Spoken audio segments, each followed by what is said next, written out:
I'm already letting you know, Trina. I'm not even blaming my dad. To understand and know about body contours. You can that's how it was. Like, Because a pound could... I felt that it was over. Now think about the anxiety they get when they're driving to Things that I've done for my life were trauma responses. Getting a tan and there's no heart. What are you doing? My grandmother loved us because... I have them moments with my son. men to take stability and in our community. It wasn't cool to be African. You know what I mean? It was tough already, so it was just a constant battle. Welcome to Honestly Speaking. I'm your host, Honestly Trina, and today with me I have a grime legend, a rapper, a singer, songwriter, and a man who is amazing in his art form. Today with me I have Double S. How you doing, Trina? How you doing? I'm fine. You alright? You alright? Yeah, alright.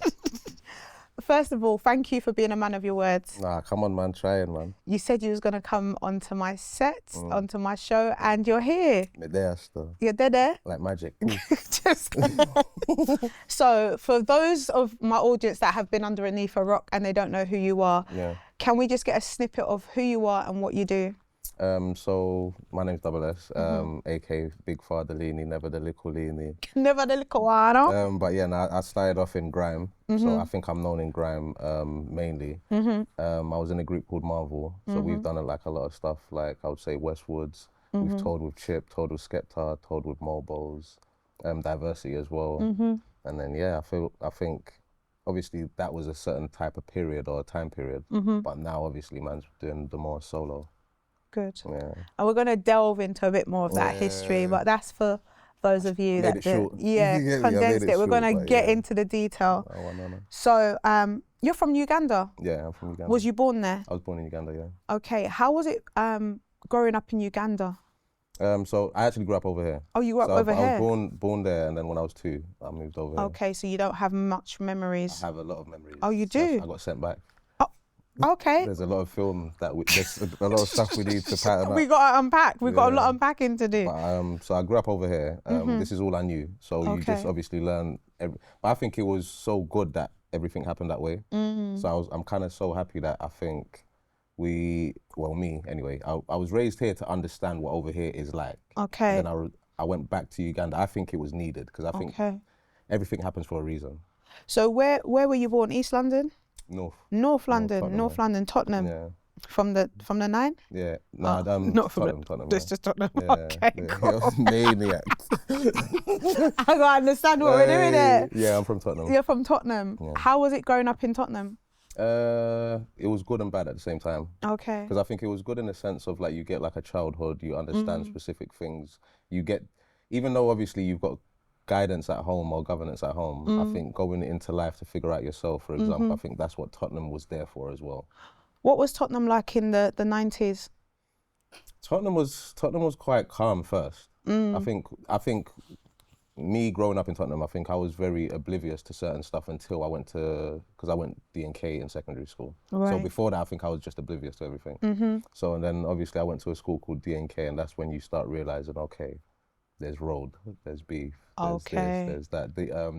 This is the cool youth, this is the good youth, this is the rude boy. Do you get what I mean? So you learn that outside of the household. Okay. And then you come back home and you're like, right, that was mad. Do you get what I mean? And what was the makeup of your household? Did you have your mum and dad there? Yeah, I had mum and dad there. Yeah, and how? Very disciplined. Very disciplined. Very disciplined, very Muslim, but I was mischievous. Oh, so you're Muslim? Yeah, I'm Muslim. Yeah. Okay. Yeah. How was that upbringing for you? I'm gonna be real. I think I only appreciate it the older I got. Because I think now, like when I'm looking at like society or whatever the case is, I don't judge no one's thing, but at the same time, you could tell the people that were disciplined and the people that weren't disciplined at the same time. And I just think, don't get twisted, there's some people that are disciplined where you can't be a robot. Like some people expect you to be a robot if you're disciplined, but that's not what it's about balance. So I think I just got a good balance of inside my house and outside of my house. Yeah. But what was it like growing up as a young Muslim boy in Tottenham? It was hard. Yeah? Because it's like, when let's say for example, I'm in my household, yeah, I know what time everything is. Every single day I might go, as soon as I leave school, I'm supposed to go mosque at 5 o'clock to like 7 o'clock. So everyone else is gallivanting the streets doing and whatever, but this is before like secondary school. Yeah. So in secondary school, slowly but surely, you stop going mosque. Okay. And you're allowed to? you're not allowed. Okay. So you're on your own thing. You're trying to figure yourself out. Right. Now looking back at it, you're just trying to figure yourself out. So I think the more, because I think now me understanding stuff and being able to articulate things, it's just more like you're just a kid. You're trying to figure, you're seeing everyone make money. All your friends might, like you don't know what's in people's households as well. So it's like your friend might have a father, for example, or even down to a cousin, for example, that just generates a lot of money. And then now he's got all the flyest stuff. And you're like, why don't I have that? We're the same age. And you're like, right, I need to do something about this. Do you know what I mean? Like, so I think you just learn specific things, and then eventually after a while, it becomes your lifestyle. Do you know what I mean? Yeah. So you grew up with your father? Yeah. Big dog. Yeah? Yeah, I rate my dad. You rate your dad? Yeah. Very Would nice. you say like he's one of your main influences?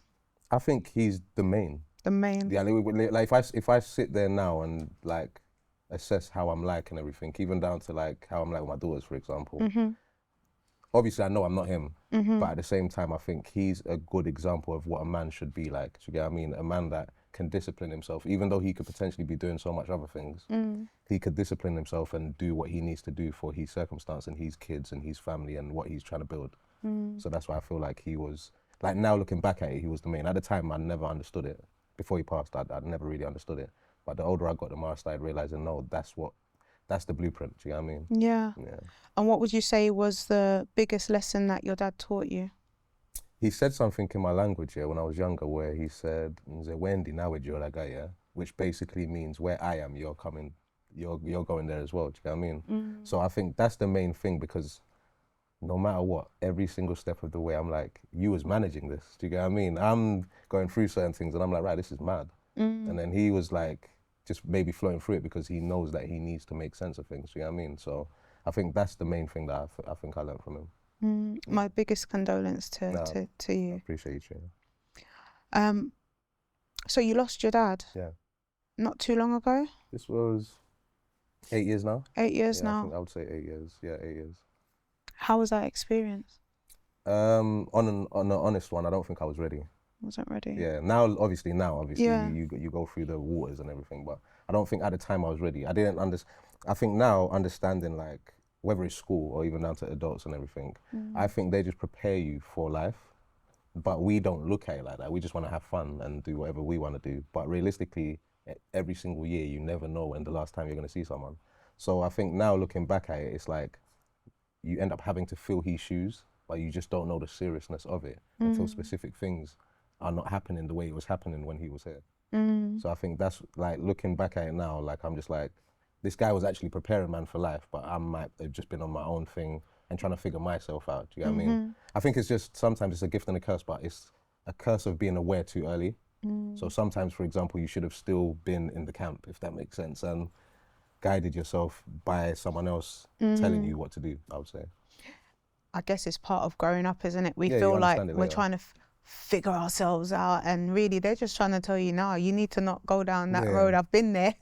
They can I've also seen- see what you can't see. Yeah, because they've got more lived experience and stuff. 100%. What's your biggest regret in terms of your dad? My biggest regret, not listening. Not listening? Yeah, not listening. Because I'm very, I wouldn't call it ADHD, yeah, but I'm very, like, I understand myself, or I feel at the time I understood myself. So you might tell me something and I'm not seeing why you're telling me that thing.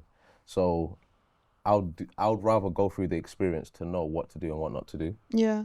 Whereas someone else could be like, don't do that because so-and-so. And then you just might take like 2 months of not listening when you could have just listened the first time. Yeah. So I think that's probably the only regret. I think everything else, to a degree, when I sit there and think about it, I would have wanted to figure it out myself at the time. Do you know what I mean? What's the one thing you wish you listened to? Staying in school. Staying in school? Yeah. But it's, no, good and bad, actually. I think it still worked out in my favor because I was so, like, I loved music anyway. So I feel like I still made music work. I could have made it work better, but I think I still kind of executed it to a degree of how I wanted it. Do you know what I mean? So, yeah. What was your relationship with your mum like? I had a good relationship with my mum. I think my mum was always, because my dad was already governed, my mum was always the, like, loving energy, if that makes sense, in the household. I think my dad was the governance and my mum was the love, do you know what I mean? So my relationship with my mum is like, I think when my dad passed is when I think the relationship had to be a bit more tighter. But remember now that there's no man in the picture, because I think my mum's a very beautiful woman, do you get what I mean? But outside might not be what she thinks. So now I have to deal with what's outside, if that makes sense. And I think like now understanding that, for example, it's like you give parents grace as well the older that you kind of get as well, because you understand that she's just doing what she has to do. You sometimes might get masculine energy from someone that they don't mean wrong, but at the same time, it's like they don't know what to do in this scenario, for example. So I might have to be a bit more, do you know what I mean? And I'm a person, I think when people try to do that with me, I don't really hear it like that, do you know what I mean? Because it's just like, I already know life is gonna go a certain type of different direction to a degree. You know what I mean? But yeah, now my mum's a beautiful woman, do you know what I mean? Beautiful woman, beautiful heart. And I feel like even down to now, like when I sit there and think about it, it's like, there's never, we all have women and we all go through life, for example, where we meet women, for example, we're cool today, cool not tomorrow. A woman, for example, that can still see your flaws, for example, but still understand that this guy's worth more or bigger. That's I feel like my mum's like that, do you get what I mean? Like she understands. I think she's had her experiences. She's got her dad, her uncles, her brothers, etc. So she knows what men really go through, do you know what I mean? So yeah, I think I learned that through my mum, like someone that can still love you even at your lowest, do you know what I mean? That's beautiful. It sounds like it sounds like your mum is the image of the type of woman that you have or aspire to have. Yeah. I think for me, even down to like my mum, I just think it's experiences, isn't it? So it's like, I think I mentally understand her pain as well. Yeah. Because remember, it's like, my mum's got 6 of us. So if there's 6 of us, for example, that's a lot for a woman to have to manage as well, especially if like Pups ain't been there for like the last few years, but she's done an amazing job, do you know what I mean? So it's just like, and even down to me, like I always say, I'm not an easy person to deal with. Yeah. To some people. Yeah. But it's just, I think I understand specific things other people don't understand. So sometimes I have to, it's like me understanding my dad's way of thinking, do you know what I mean? I think I just understand how he thought now, if that makes sense. Some people might be like, you might overly do this or you might overly do that. I'm like, there's a reason. There might be a method to the madness. You just haven't asked me. Yeah, I mean. Communication's key. It's the keyest. So, spoke about some of your upbringing and your influences from your parents. Yeah. You briefly touched on school and you said that music was something that, you know, you were really into. I can concentrate, Yeah. What was school like for you? I loved school, I was bad though. But I was only bad because I think I did everything quick. What does bad look like? Bad looks like I'm just doing bare random stuff. I quickly do whatever I need to do. Like I might be amazing at English, I might be amazing at science or whatever, but as soon as I finish what I'm doing, I get bored quick basically. Yeah. So then I end up starting to do bare dumb stuff with my brethren, for example. I'm with the rude boys or I'm everyone's brethren, like, you get what I mean? I'm just out here doing too much, you get what I mean? Yeah. But I think like, I just get bored easily. And what was the impact of you doing too much for your parents? I got sent to Uganda, that was the impact though. Right. I got sent to Uganda, that was the impact. So when did you get sent to Uganda? So I got sent to Uganda, I think 2005. Yeah. Yeah, so I got sent to Uganda 2005, and then I came back the year after. Literally 365 days. 365 days. I wrote it down in that. Oh my gosh. Yeah. So like, what was the breaking point that they said, nah, this guy's got to go? What was it? So I actually got rushed, you know. Oh. Yeah. Oh, you didn't even do anything? I did do something. Okay. No, I didn't do nothing in the scenario. Yeah. But I had a brethren that had a problem with people, and then we've gone there on a music one, but they didn't come there on a music one, thinking my brethren's going to be there, and then I got caught in the scenario. Do you know what I mean? No. And then my mum's thinking, because obviously before this she gets glimpses of this guy, he's a bit different, but he comes in and he's just calm. And then I got rushed, and then I've come home, and then my mum's like, yeah, that's it. You know what I mean? Then I got kicked out of school. I got kicked out of school before actually, for like a month or 2. Oh wow. They didn't want me back, hating on me, hating on my progression and that. But not joking. but yeah, like, so that was the first straw, and then I think that one was like, nah, he's moving so mad, but he moves calm in the yard. I don't get it, do you get me? So then I got sent to Uganda. I got rushed on the Thursday, and then I got sent on the Sunday. What? Yeah. They were swift with the response. Yeah, my house is Islamic. They don't even play games. It's just they're trying to see if you can pattern yourself. But yeah, so then I got sent to Uganda for 365 days. I went boarding school over there. Boarding school? Yeah, there was a school called Lugazi Mixed. It was in the trenches, like 3 hours away from my house and that. Wow. Yeah, what was that like? High security. I'm joking. You say it was like a cat? It felt like that though. It was a cat. I'm like a cat. Nah, I'm moving mad now. So I'm there at like 15, but I've never seen this. I feel like, do you know, it's over here, for example, it's like, you could see madness before you dwell in madness. Over there, it's like you're put in scenarios that you have to figure yourself out rapidly, do you get what I mean? Over here, it's like someone could tell you about it, for example, you'd be like, let me try this, do you get what I mean? Over there, it's not, let me try this. You'll see a man get slapped, a man's bleeding and that. And I'm like, I don't want no problems. As soon as I've gone in there and I've seen this, I'm like, no one here's my brethren, I don't even know what's going on. And then obviously, eventually after a while, you realize, oh, right, he's cool, he's not cool. Let me stay away from my man. And then, yeah, I did the whole year there. And then I think I caught malaria and then I had to repeat the year. And I said to my mum, it's not gonna work. What was the difference between schooling in the UK and schooling in Uganda?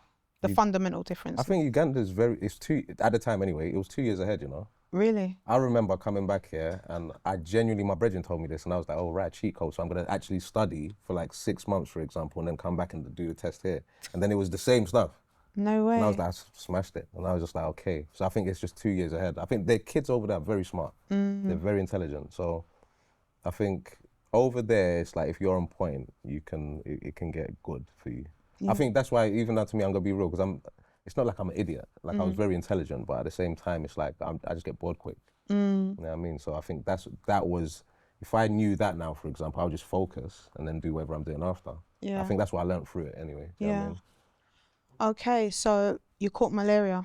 Mentalness. Did you really catch it, or you just tried to act like you? I caught malaria. Okay, cool. That's what Can't you're believe trying I to. never tried. Who's lying about nearly dying, fam? I'm not lying about nearly dying. I caught malaria. I had to get the needles. I remember I don't like needles in general. Neither do I. But that one, because in my head, I'm like, the next thing after this is death. I'm Yeah, like, you've got to take and give it to doing me the straight needles. away. So I'm just lying down. I'm like, do your thing. To get what I mean? 'Cause I had a woman that was around the corner from my auntie's, and she was actually a doctor. So I think they paid her. My mum paid her. And then she was just the one that was looking after me, and then it went, and I was like, rad, it's like magic. Do you get what I mean? But malaria is not nice, man. What's the symptoms of malaria?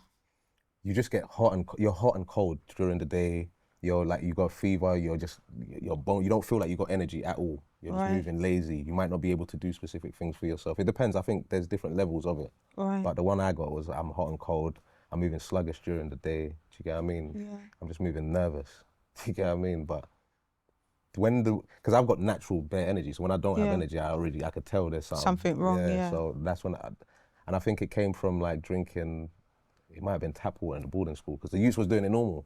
Yeah, they're immune. Yeah, so I'm You're thinking I'm English immune. kid. I'm thinking I'm immune. I'm not immune. You're just an English kid now. I knew after that dabs pattern up. You don't think you're like them lot. Do you know what I mean? But yeah, no. From it got patterned, and then I had a cousin that caught malaria. She actually nearly died. Oh no. Yeah, so that's when I knew it's a serious case. Because there's bare things I think before going to Uganda, you just don't understand the severity of certain stuff. You don't understand the seriousness of things. Yeah. So eventually, after a while, I just started saying to myself, let me just pattern up and make sense of things. You know what I mean? And I think I learned that in Uganda. Right. Yeah. So you got malaria and you was able to get shipped back home? Mumsy got the phone call. I said, it's not making sense. And I'm a person, I naturally like making sense of things. Yeah. I don't, I get it, we're all stubborn. But you see, as soon as things don't make sense, it's not going to make sense in the next 2-3 days as well. Yeah. So you might as well pattern it now. So I'm like, Mumsy, fam, forget all that. I've been over here, I'm repeating the class. I know you're not speaking to mummy like never. that. This is my interpretation. I'm just wondering. The real interpretation was, Mum, I'm sorry. Please. I want no problems. I've patterned. I'm good now, Mum. Do you get me? Yeah. So then, I came back and, I think everything kind of went how it was supposed to. Right. So then you're like, what am I thinking? You're like 15, 16? 16 now. 16. Yeah. So did you do your GCSEs over here, or? I didn't end up doing them. You didn't do them? Yeah, so what's happened is I've come back and I'm supposed to do the GCSEs. So my mum's trying to get me back into school. But I was so bad, the teacher was like, there's no way. To the point I'm trying to get into Alexandra Palace, and then they're like, I need the teacher to basically write me a note or whatever the case is, to say, let him get into the school. As soon as I've asked the teacher, I'm an idiot because I've asked the teacher that expelled me, innit? I'm not even thinking smart like this. I'm just trying to get into the school because I'm trying to be with the man, innit? So I've asked that teacher, he's like, I'm going to write you something very good. You get me? I'm me like getting you out of it. He's fully diminishing this. So when I've seen it, I was like, Mum, it's done. So I ended up going Cornell. So I've gone Cornell, but I'm not enjoying it because I'm like, it's not doing the subjects I want to do. And then that's Because you when missed the options, so you just fully got to missed. take anything. They've allowed me in, however they've allowed me in, fam. So then Sammy started always recording. So when always with Chip and that. Yeah. So when that's happening, for example, so I'm in school, but then I'm hearing about this, and then Chip's doing these things with Wiley, and I'm like, this is what I want to do. I'm a person, as soon as I like something, I'm over there. So when did the music, and I'm trying not to jump back and forth with the story, but you know, because we got into the schooling and going back home and coming back. Yeah. But Music was before this. Yeah. When did music creep into your life? I think that happened 14, 15. 14, 15? Yeah, I just didn't take it serious until I came back from Uganda. But before that, the main reason I was going, I got rushed and everything is because I was going to go do a set. Okay. So I was going to go do a set and try and get my name out there, do you know what I mean? I'm just hearing everyone winging out, so I'm trying to go wing. You know what I mean? And yeah, like, so when I came back, that's when I started taking it serious. I'm already going in, everyone knows about, let me be very honest, actually, we've skipped a bit. I was in Shoddy Crew before this. But that's the bit we skipped, that's why we're here now. I was in Shoddy Crew before this. So Shoddy Crew, before I got rushed, for example, we obviously started there was something called ATG, which was Anything Goes. So that was Alim, so much people. And then we had Hub. And then with Hub, that's when I met Sub 10, Lady T. Big up Sub 10. Big up Sub 10. Sub 10, Lady T, Shotta D, Maestro, Dodge. Who else? There was bare people. But it was all the man them that lived on the estate. Okay. So obviously Northumberland Park. So all the man them that lived on the estate. So you would have man like Aji man there. You would have man like Cav there. Do you get what I mean? Like so much people that was just on the estate, and then we made that place pop off. Do you get what I mean? And then you'll just hear people from so many other areas wanting to come there because right, every Friday you lot got like this little bashment section, and then you lot can spit lyrics as well. We're like 14 doing this. Yeah. So it was like our little rave, innit? If that makes sense. And then, so that's where I think music originally started from. And then obviously Vertex was there as well. And then obviously I think that's when, during that time period, remember, everyone's going to different schools. So much beef and so much scenarios and situations are happening anyway around that time. How was it growing up in, how was it growing up in Northumberland Park estate? It wasn't easy. It wasn't easy? It definitely wasn't easy. It was fun at first. Yeah. It was amazing at first, but then I think we became kids that were just like, we was bait after a while. It's like, imagine like everyone's cool at first, and then eventually after a while because remember, so many summers go past. Yeah. This person's going to link their brethren, that person's going to that area, so many things. So everyone brings their energy back to the hood. Yeah. And then every single time now it's changing. You're just seeing change every single year. It's interesting, so I was brought up in Brixton, and I remember like, Brixton was just one big place at one point, and what you're describing is kind of like similar thing. Yeah, and I'm like, when did this happen? Because 100%. Brixton was everyone, like Myattsfield, Angeltown, everything was just in one. It was just Brixton. I feel like that was Tottenham at one point as well. Yeah, and then all of a sudden it was like, oh well, there's Angeltown, there's Gypsy Hill, there's this, that, and the third, and it's like, wow, when did that? You can't believe what's going on. Yeah, can't believe what's going on, and people can't now cross the road where we used to walk through the whole area, but now. Tottenham's got like 6, 7 different areas now, and you don't know who's who in certain areas. Do you get what I mean? You know who's who, obviously, you know who's your brethren and that, but so much has changed. Do you get what I mean? Then the new generations come now as well. Do you know what I mean? So. I know you said, people going in and out, but what do you think really changed that kind of like community spirit to kind of division, from your perspective?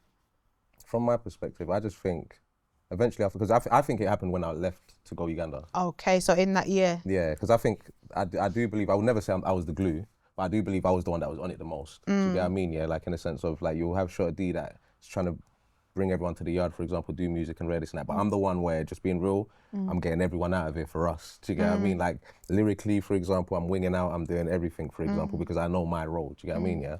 I feel like when I left, for example, everyone went on their own little journeys. And then when I came back, we tried to make it happen again, do you get what I mean? And then that's when I think we formulated Marvel as well. All right. So when we formulated Marvel, it was one of them ones where it's like, I think everyone was on their own thing. And then the ones that wanted to stay, for example, or still do music is the ones that we made as Marvel. But then even down to that, I believe same scenarios that happened because of how we was raised on the roads and everything, for example, happened in Marvel as well.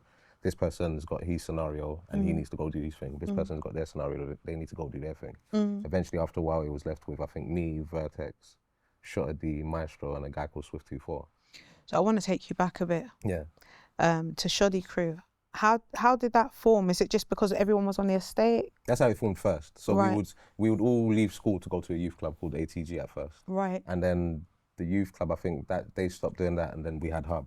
But Right. Hub initially didn't start like a youth club. It started like an after school, like you come there if you need help with someone doing maths, GCSEs or whatever the case is. And then it's just bare youths, for example, and now the government maybe needs funding, for example, to get us turntables or whatever the case Right. is. And then we're just showing them, we're becoming like, I would say, it's like we're understanding business, but we're just doing it, it's flowing, if that makes sense. But we're just naturally just, right now, we like the energy of this, for example, let's just try it. Next thing you know, turntables are there.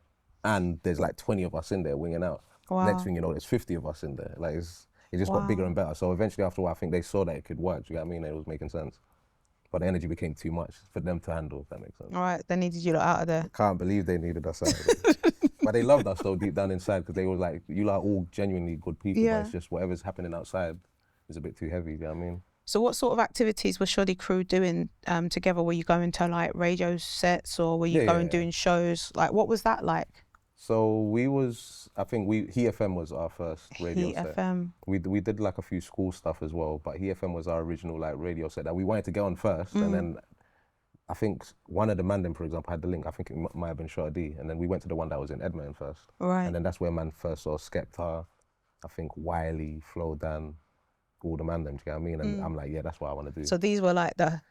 Before our man's even met them, to know them, like these are the head honchos, do you get what I mean? So I'm like, yeah, that's what I want to do, because they're fly, they're pulling up in whips, it's there, the brethrens, for example, they got their dubs on them, it just looks lit, do you get what I mean? So I'm like, bro, now I'm looking at my brethren, I'm like, we could do this as well. Yeah. You know what I mean? And it's something that we all just, it brings us all together anyway, even down to the man them that's doing the road thing, for example, we're all rolling anyway, do you know what I mean? So that's what I think kind of brought us together. What were some of your musical influences? Originally? My original pattern. Yeah. So no, I got, so me personally, I think the two main people that I think gave me my style even till this day, I would say DW and Gets. Really? Yeah, those are the two main, like, I'm getting everyone out of it because of them two. Yeah. You get me? But Big them up each and every they're time. The coldest. So I think before I understood UK music, I was listening to like Busta Rhymes, Eminem, because I always liked the flow thing. I'm like, how can they do this? This looks like computer stuff. Double time. I can't believe it's doubles time. You get me? So it looked like bare computer stuff. So I'm like, yeah, they got cold flows. Twista, Eminem, Busta Rhymes. And then I was like, but I'm not American, because you know how they got the whole American accent. So did you have the accent? Because I had the accent initially. Okay. They were on me for the accent still. Bear Man was on me, even though they started using it as well. But Bear Man were on me for the accent still. But but then I was like, we don't talk like that here as well. Yeah.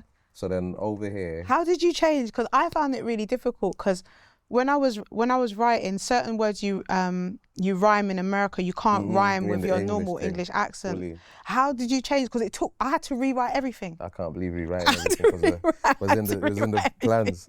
For me, it was, let me be real. I think before knowing myself, I was doing the American accent heavy. Yeah. And then I think eventually after a while, when I came back from Uganda, and then I'm like, I can't sound like D double because they're gonna get on me. They're gonna clock the pattern. Oh, but there's only one D double. There's only one D double. You get me? So that's how I got my name actually, Double S. Oh, yeah. You tried to mimic. Before knowing myself, man was. But luckily, you patterned it in a way that now you got gave it to me, so I knew I was right. You get me? I'm gonna tell you about that one later. Okay. You get me? No, but so I was just listening to, I think, Dizzy Rascal. Okay. When I first heard Dizzy spit lyrics, I'm like, right, like, he's angry, but he's making sense. So I'm like, this is man's thing. Do you get what I mean? Like, what the hood, what man can wear, the big jackets, the jeans and the low batties, and do you get what I mean? Yeah. So I'm Do you know what? okay, I never knew that was a thing until Spray said low batties. I was like, what the hell is that? The low batties was there. The sagging jeans, it's mental. Yeah, the sagging's mad. Yeah. I can't, when I found out what it was, I'm like, we're doing a madness. We're doing so much extra footage that shouldn't be doing. But yeah, Dizzy was the first person, for example, I'm like, okay, this Big up work. Dizzy Rascal every Dizzy time each as and well. every time. Yeah. So from there, I was like, I started listening to the Wileys, the Pay As You Go, Cartel, Heartless Crew. Heartless was one of the first tunes that till this day I'm trying to look for that instrumental. Serious. And then More Fire Crew. But don't you know these guys? Can't you just I can message now, them and just say, "Can I get it?" I can now, but before I've been looking for the instrumental for so long. When I've met You them, I'm gave not up. even needing it. I'm on my own thing. I've got my own producer now. Do you get me now? But till this day, that was one of the coldest instrumentals. Yeah. So I think More Fire Oil was the first time I tried to write a lyric. Oh, really? But what I'm doing, let me tell man my cheat code. You lot don't cat man anyway, but so I'm Too late, you're gone far now, you're gone I've far. drawn myself out. So I'm writing the flow of the thing, for example, and then I put my own words into it. Because I couldn't cat his whole bar in it. Yeah. And then eventually after a while, I'm like, right, I could do this myself. Yeah. That's when I started saying, right, like this is possible. But even down to when man was doing the 140, I'm still kind of adding American lingo in there and whatever the case is. Whereas I think eventually after a while, it's like, I think it takes one person to say, like, let's say for example, Spray, for example. Spray is a prime example of like rapping in an English accent. Do you get what I mean? But he made that cool. So it takes someone to make it cool for everyone to be like, okay, we could do that now. Whereas before that, you might do it and they're like, why does he sound like that?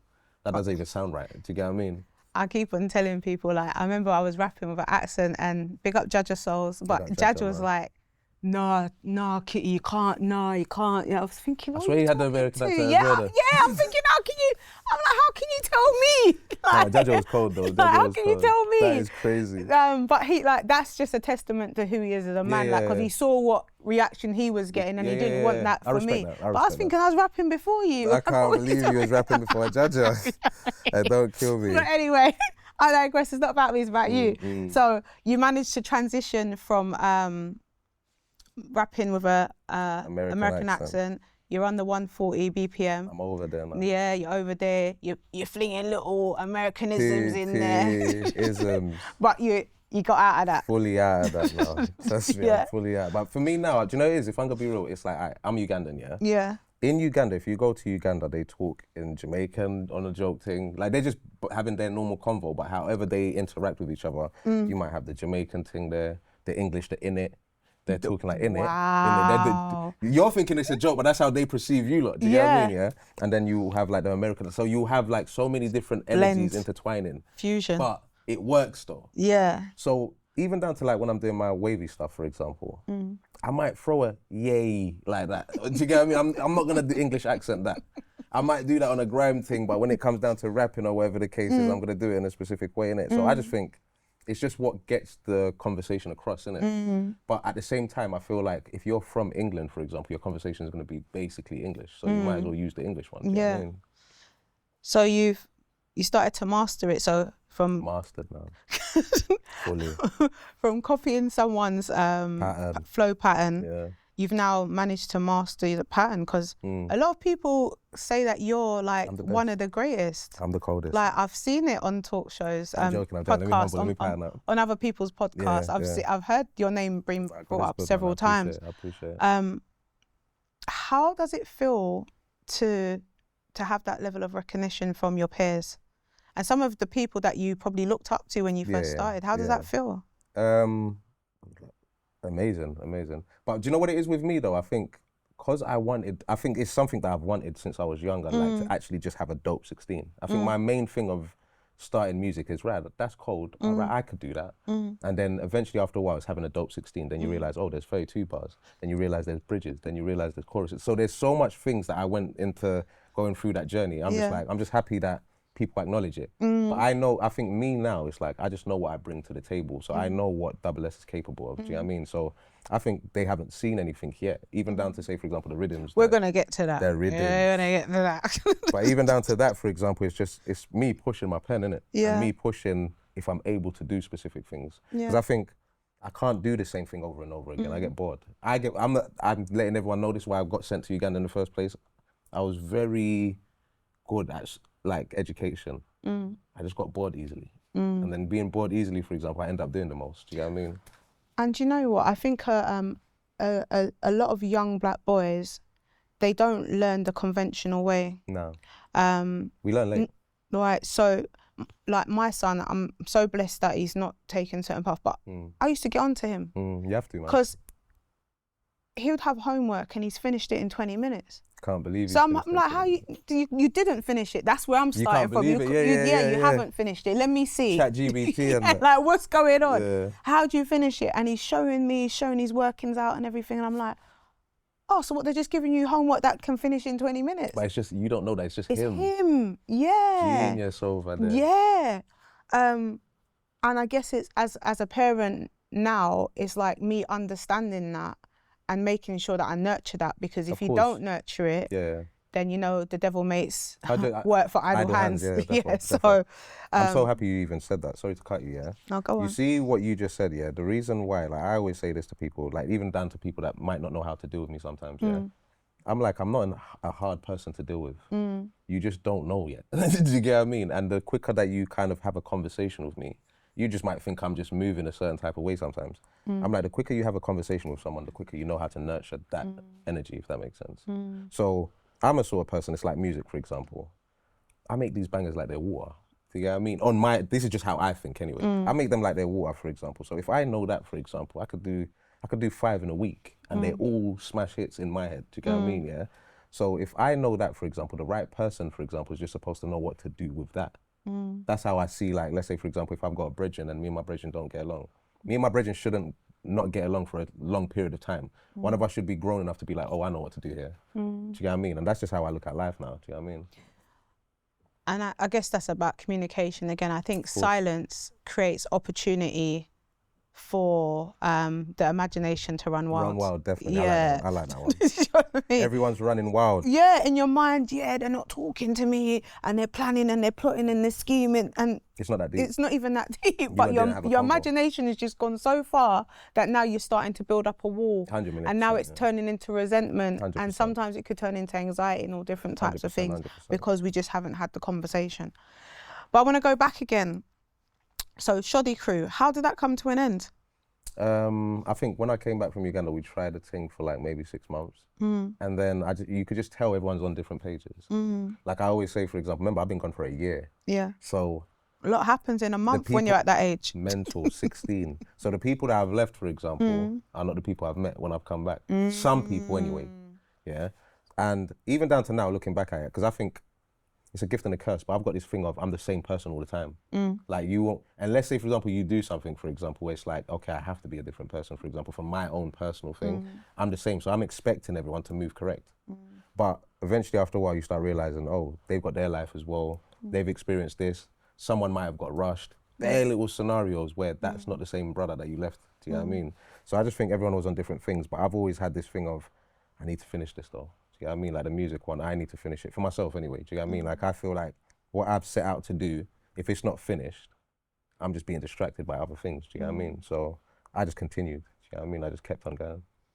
So then that brings us nicely into Marvel. Yeah, Marvel's dope. So let people know who the members of Marvel were So Marvel had, initially, because I think there's some so changes. it first started with Vertex, Shotta D, Double S, Swift24, and Maestro. Right. DJ Limit as well, let me put Limit in there, because DJ Limit never went nowhere. But then I think everyone had scenarios and situations that was going on, and then it eventually ended up with me and Vertex. All right. And then Shocker came into the picture when we was at Big up Always. Shocker each and every biggest. time. So when we was at Always recording, that's when Shocker came into the group. But me and Shocker went to school together as well. Right. So we went D&K together. It's called Greg City now. But Shocker was always cold, like metaphors and everything. I think I learnt metaphors from Shocks, do you know what I mean? So when we was in Always, I think he was in a group called Chain Gang. So Wretch, I think Wretch, Mumbles, P. Nero, Calabar, who else was over there? And you lot are all from the same area? Yeah. So I think there was Combination Camp, that was the older lot, with Wretch, Mumbles, P. Nero and that. And then there was Chain Gang with Tips, Shocker, Shiva, Y.Wiz, and Caps. So I think they stopped, and then obviously Shocker's from Farm, I'm from Northumberland Park. We know each other. Me and him's gone to the same school. Everything just added up and made sense. Yeah. So then I think one time we must have gone to Semtex's show, and then Shocker's rode with me and Vertex, and we've known him, and I think he gave Vertex his CD to do Vertex was doing like videos and CD covers and everything, so I think he gave Vertex his CD to do a cover, but Vertex was taking long. Vertex was just on his own thing, do you get me, at the time. And then I think when we was going to, I think Vertex has heard the CD, did the cover, and then we've gone to the Semtex show, and then when we come back, I think Sammy was just like, you lot all might as well just form a group. And then I think, yeah, we've just been running ever since. Okay. Yeah. So how did Chip fall into this? So Chip was in Shoddy Crew. Oh, he's in Shoddy Crew. We're gonna have to go back now. Right, he wasn't in Marvel. Yeah, so Chip was in Shoddy Crew. I met Chip at Laundry Club through a guy called Terra Dudley. Laundry Club. Laundry Club. So Laundry Club was in Finsbury Park. Right. Let me even add something else as well. Big up Bundem Crew as well, because Bundem Crew helped us a lot at the time when we was in Shoddy Crew as well. Right. So that had Pressure B, that had Skits 9, that had Fury, that had Shady. Mm-hmm. So they were the original people in Northumberland Park, for example, that was Right. showing us how to do the MC thing. Do you know what I mean? And I think they were the people that was popping at the time. I think Skits 9 done a song with Lethal B. I think it was called Rillian. So just looking at stuff like that made man want to go pursue and do whatever I needed to do. Do you know what I mean? So I think that's what's happened. And then we've met Chip because obviously I think Chip was already cold doing whatever he was doing. And then I think... Big up Chip each and every time. Every single time. Yeah, very talented. And he's consistent. I don't think anyone's more consistent than Chip. Do you know what I mean? 100%. I rate him He highly. really don't run out of bars. He so. never runs out of bars. Don't even try. Just don't even try. That's Just put your sweet. pen away. Pen. Put He's your pen in away. pen, you get me? But yeah, like, so Chip's come, I think he's clashed one of the man them or whatever the case is, and then... Chip is just out there clashing because he clashed He's not having it Big from Tobes as well. nobody. Like, I can't believe he clashed Big Toe. yeah, in school This is the days first as time I've well. even heard this. Yeah, you're gonna have to watch the episode. That is crazy. Yeah. But he clashed Big Tobes Nah, after he's school on or it, he's something on it. like that. You Yeah. can't, you can't style Chip, man. Like, Chip's cold at what he does. So, but then I met Chip, I think when I've gone to Uganda for the year, when I've come back, he's always recording. So everything just aligned how it's supposed to align. So, and then obviously me and Chip's known each other from ages, and then that's when he's gone off to do the Wiley situation as well. So everything. Big up Wiley. And I'm like, I think this is just a person that's disciplined and knows what he wants. Do you get what I mean? So I think that's what I wanted as well. Like at the time to find an avenue. Remember, I've got my madness going on already, whether it's at home or on the road. Do you get what I mean? So when the music came, I was like, do you know what? This is my out. Do you get what I mean? Or this makes sense. So then that's when I think we've gone and did the always recording thing, and then I think. Yeah, when I left for Uganda, that's when I think Chip's gone off to do his own thing and create circular movements. Yeah, I mean, and then then I met him at Always again. Yeah, I mean. Okay, so that's how it intertwines. Yeah. Cool. So Marvel, we've got you, we've got Shocker, we've got Vertex. Yeah. How did that come to an end? No, in fact, what was that experience like? Because I understand you guys toured and did stuff. Yeah. That was my best music experience though. I think that was the first time I felt like an adult doing music. So I think Marvel started from 2008 or 2007 until I would say 2012, 2013. But yeah, that was the best time of my life. I think, you know, it's just figuring it out and learning the game and everything, for example, is why I think I appreciate Marvel. And then just touring, understanding you're really doing music as well, getting paid, bare little things, for example. We moved into a house together. We had dreams of we've gone to view a £10 million house. We're doing stuff. Yeah. Wow. Yeah, we was en route. We was en route. And what was some of your highs in that space? When we went to do, I think, when we toured with Diversity, so that was like a stadium. That was quite That was big. an arena, yeah, it was huge, The Chip tour, because that was the first time that man went out on the roads, for example, and tried a thing. The Skepta tour.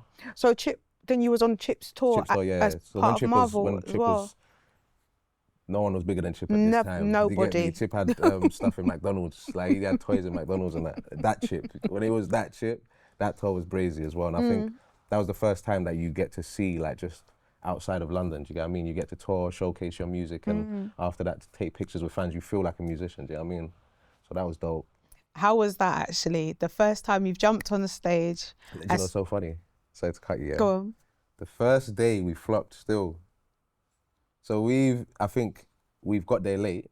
That's the first thing. So I can't believe you got there It's late. in Glasgow. Oh, Driving my to Glasgow is like 9 hours. It's and a that. nightmare. Yeah, so No plane. I don't know if it's 9 hours now, but it was 9 hours before. It felt like 9 hours anyway.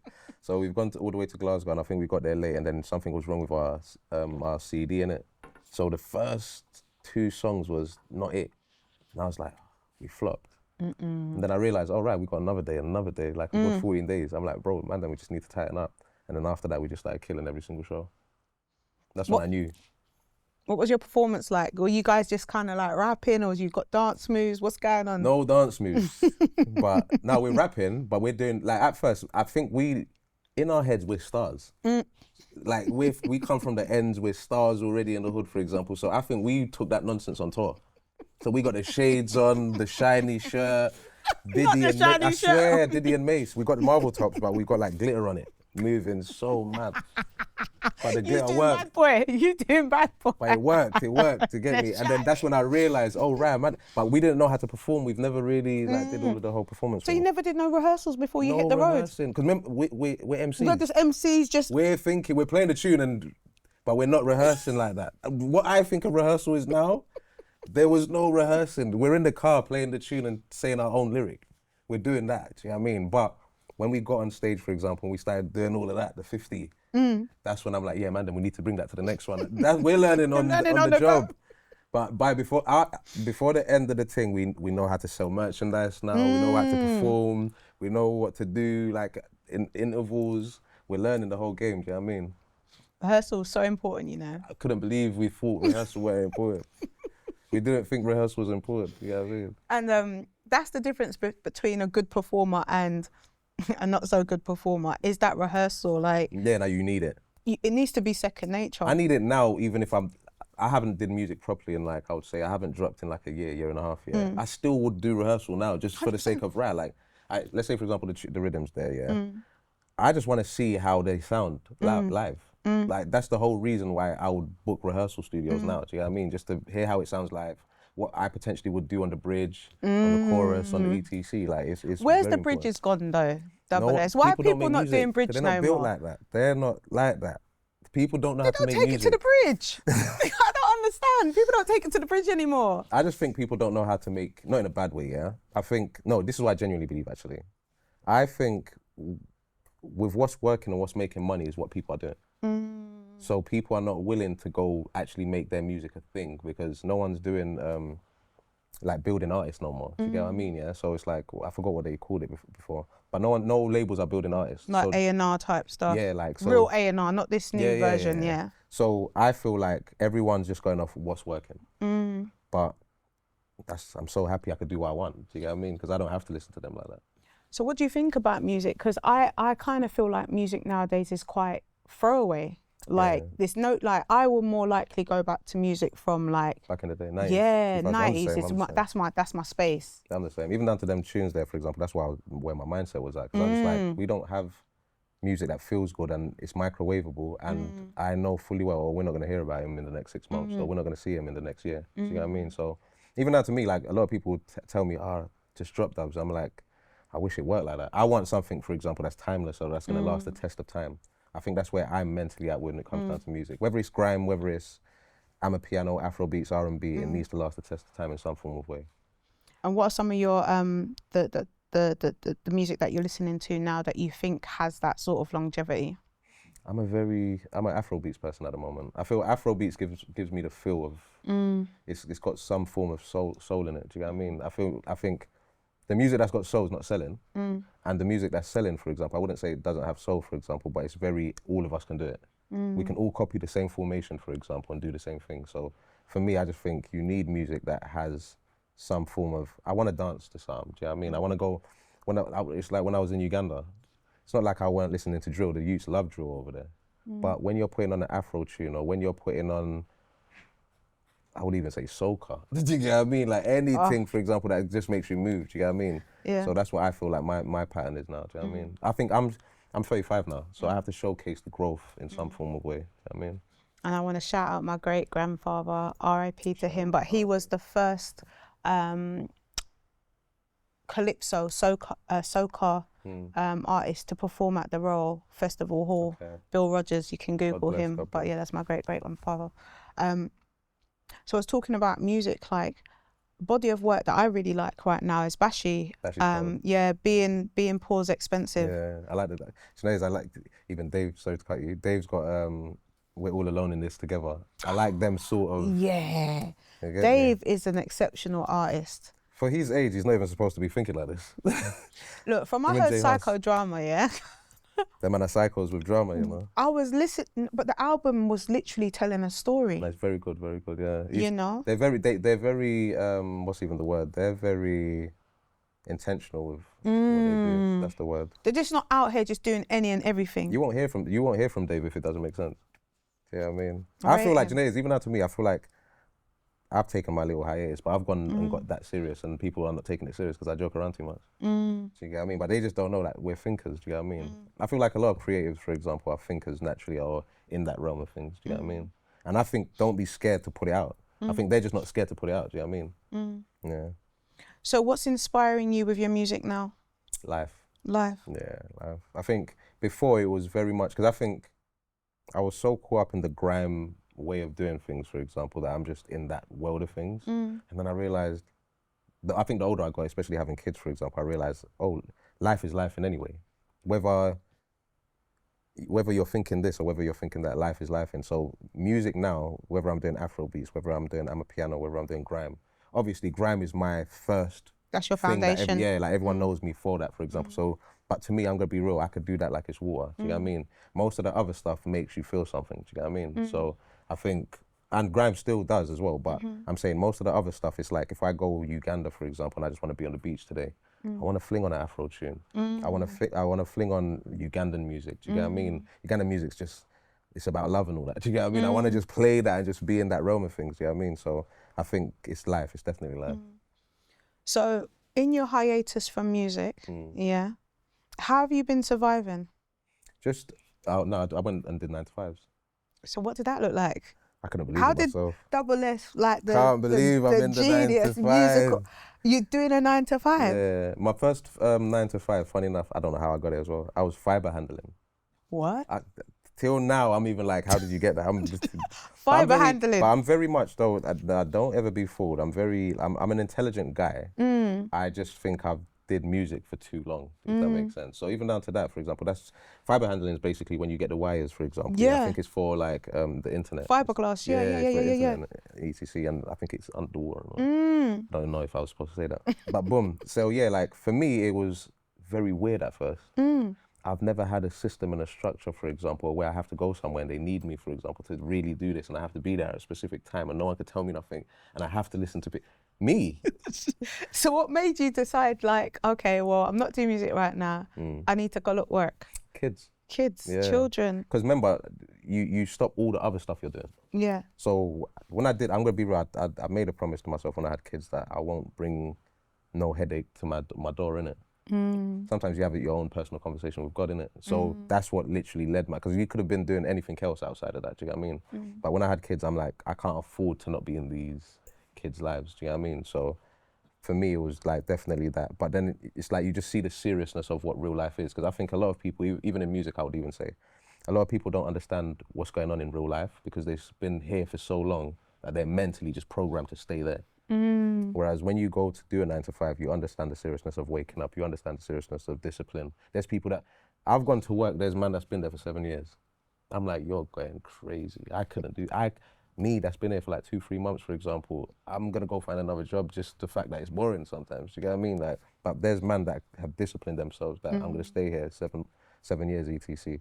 But my thing is, I think what I learned from that is I should use that same energy in music, because I just needed to find a structured pattern to put into music. Like, I'm very disciplined naturally, but when, say for example, you could do anything that you naturally want to do, for example, everything's all over the place. I think that's what's going on in this day and age. Everyone just can do what they want. Do you get what I mean? And this is why you have like the people that's got anxiety, trauma, PTSD, all of these things. Because it's not that, like, you just might think to yourself, do you know what? This is how life is. No, life is not like that. There's some people, for example, where it's so systematically structured, for example, they don't even know what this is. Do you get what I mean? They don't know what pain, they know what pain is, for example, but they don't feel it to the degree of some people. You know what I mean? So yeah, going to a 9 to 5, I think it just taught me that life is real and you could still do whatever you're doing, for example, your creative stuff and etc, for example, but you always need a system and a structure and a pattern. Do you know what I mean? I scream that nowadays anyway. System, structure.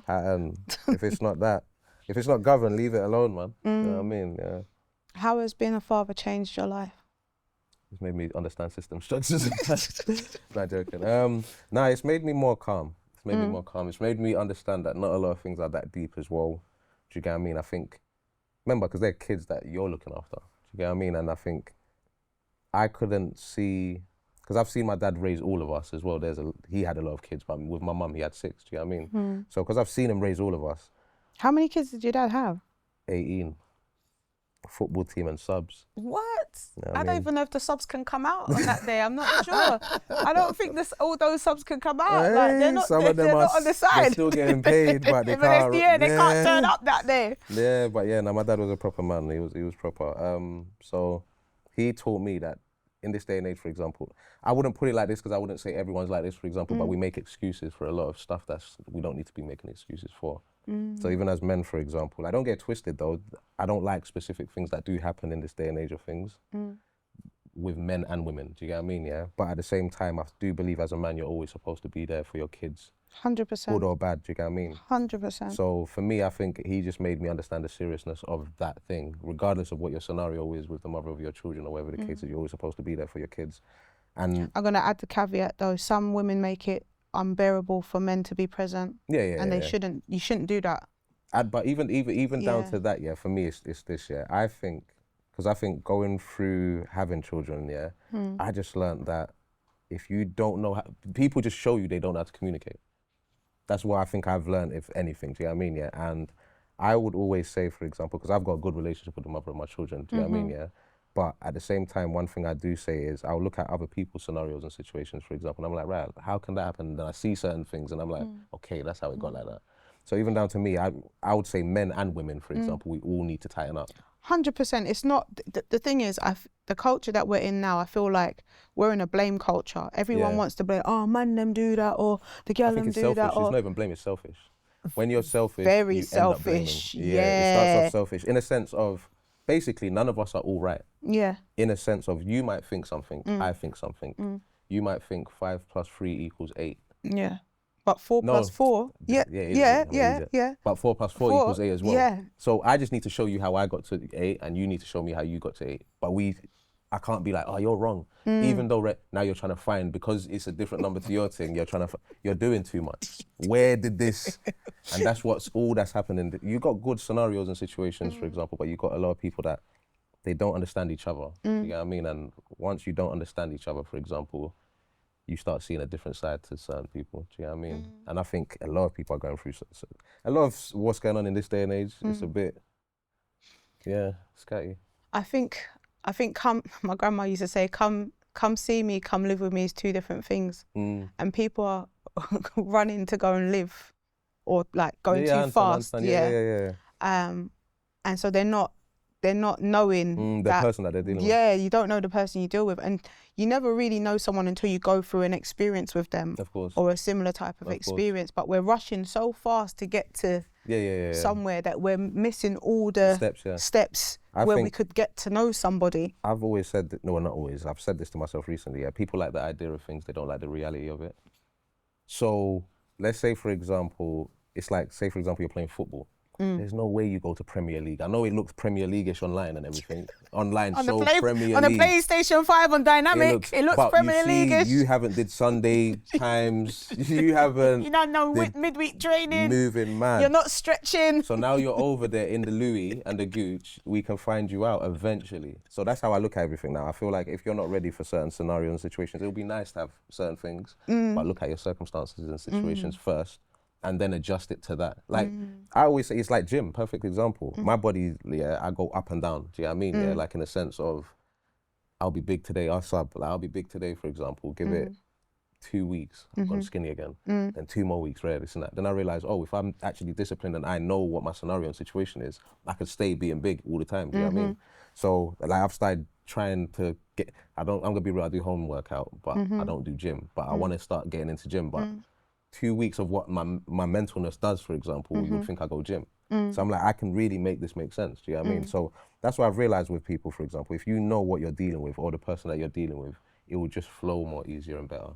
So I think everyone just needs to actually really take time and get to know yourself as well first. I think the first thing everyone needs to do, male and female, men need to stop blaming women, women need to stop blaming men. Go get to know yourself, know your do's, your don'ts, for example, know what you can handle and what you can't handle. You already know when to say no to someone, for example, because I don't tolerate that. Like, I'm like that now, do you get what I mean? There's specific things where I'm like, nah, that couldn't happen to me because it's just not, I don't see that happening to me, do you get what I mean? But only because I'm a person that can say no to things that are not supposed to be in my direction now. Yeah. Whereas before, for example, it's, as long as it looks pleasing, for example, I'm over there. You get what I mean? But it's just like eventually. But over there is not always good for you over there. Yeah. I tell people like the grass always looks greener over there, but more time it's AstroTurf. I can't believe this. Astro. Water can't make this grow. Nothing can make it grow. It looks funny. nice. That's funny. But you see when you go to touch it, it's plastic. It's not nice over there. So, yeah. That's funny. So I've seen you in Uganda. You took Gets and all these other people over there. What was that experience going back there as like as a musician, as a... That was heaven in human form. That's the best. Heaven in human form. So I haven't been to Uganda before that for like 8 years. 8 years. Big up my brother Hacker as well. So we went there with Gets, Priscilla, Jonathan, Mulinde. So much people, man. Anyone I forgot, forgive me. Afro B as well. But yeah, no, it was dope, man. I think for me, it was one of them ones where it's like homecoming, but then at the same time, I got to really experience Uganda properly. And obviously we was doing like tourism and just showcasing how Uganda looked like and everything, do you know what I mean? I saw you doing some sort of ambassador type stuff in the hotel. I've been pre-ing your... Yeah, I can't believe the pre-me, them a pre-me. Pre-me, them a my pre-me. My brethren Hacker was a part of that. Big up Lucy and Henry as well. But yeah, like for me, that was a dope experience because I got to showcase. Because I'm gonna be real, going there, I was overwhelmed at first, yeah, because I ain't been to Uganda in a minute. Okay. Do you get me? And then I think the first day that we landed, I think we wasn't really posting, and then they were on us a little bit. Do you get me? Yeah. And then I know me, I'm like, you can't gas me up because I'll turn this place upside down. So I'm posting like 20 to 30 Instagram stories. I'm putting up pictures, but I'm like that though. Yeah. Like I'm like, don't gas me up because it will go where you lot can't. You can't manage now.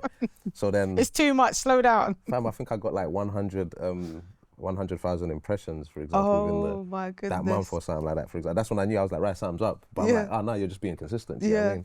But yeah, no, that was a dope experience, and I think before that, a lot of people didn't know what Uganda was like. You know what I mean? And even down to like my cousins and all that go there all the time, so they know it's turn already. But what man did in Uganda, like going to this place, that place, we're driving 4 hours away. We've got itineraries where I'm trying to go check my family. They're like, nah, tomorrow we got this and that going. I'm like, you know what? They have to hold the L today, cause we're doing this today. Do you get me? But it was so dope as well, and even down to the experience. Like I can't go Uganda and not enjoy it to the degree of what I enjoyed there. Like I have to enjoy it like that. Do you get what I mean? To some form of degree. How was it experiencing Uganda with your friends? Bringing your friends over, like that was the best one. Some of your grime fraternity. Yeah, I think that was the best one. I think even down to like Getz being there, for example, I was shocked to see him there. In the water, I don't know. He was doing mad stuff. I don't know what's going on over there. He tried to make me. I said no. I told him. He thought I was capping as well. He's like, "What, Dabs? You're shook." I'm like, "Never shook. Sensible. You're not moving sensible, rude boy." No, but he was moving very brave for me. That was too much. Getz is like he went to go see the gorillas and that. Oh wow. The man weren't going on them trips. That's too much for me. But you know, I rate him because it's like Getz is one of them people who experiences life. He's got that sort of energy, for example. Like it's adrenaline as well. Do you get what I mean? I'm very calm, but a maniac. Do you get what I mean? There's too much maniacs in the north. I'm saying. I keep hearing maniac. There's too much maniacs in the north. I'm just passing banner. Yeah, so it was a good experience for you, all in all. I advise a lot of people to, like the same way I would say there's Nigeria and there's Ghana, for example, Uganda's the exact same. Like, if you go there with the right type of people, you're only having fun and it's lit. Do you get what I mean? You should bring people over. There's plans in place. Okay, good. Just make sure that Trina, I get invited. Steep Resort, you're over there. The resort's mad. I'm just trying to make sure I'm patterned. Your eyes governed. We're gonna have the feds waiting for you at the airport, man. You're patterned. Right. That's all I need to hear. That's all I need to hear. Uganda's good, man. Uganda's good. So, so we've spoken about your upbringing. We spoke about how you got into music. We talked about some of your influences, fatherhood. How is it? Can't believe You're a dad. I'm Father Leany for real. Father Leany. The big Leany, never the little Leany. And it was gonna happen anyway, but I think I took too long. No, I think it's just right. Yeah, no, someone did say in your 30s is when men should, because we're more mature. Yeah. But when we're younger, we're moving mad. Like I understand women, we have a body clock and everything, you know.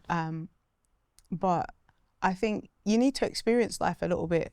I agree. I think Like- even down to men, for example, I'm gonna be honest, yeah, and maybe this is just the African in man, like, but for me, it's men are supposed to go out there to figure it out first. You get what I mean? Like, this is why, like, even I think in my tribe, for example, you're supposed to allow the boys to kind of do whatever they want to do. Are they supposed to just go and so their No, that's them even mad. That you can't do. If you can't manage and maintain it, leave it alone, child, man.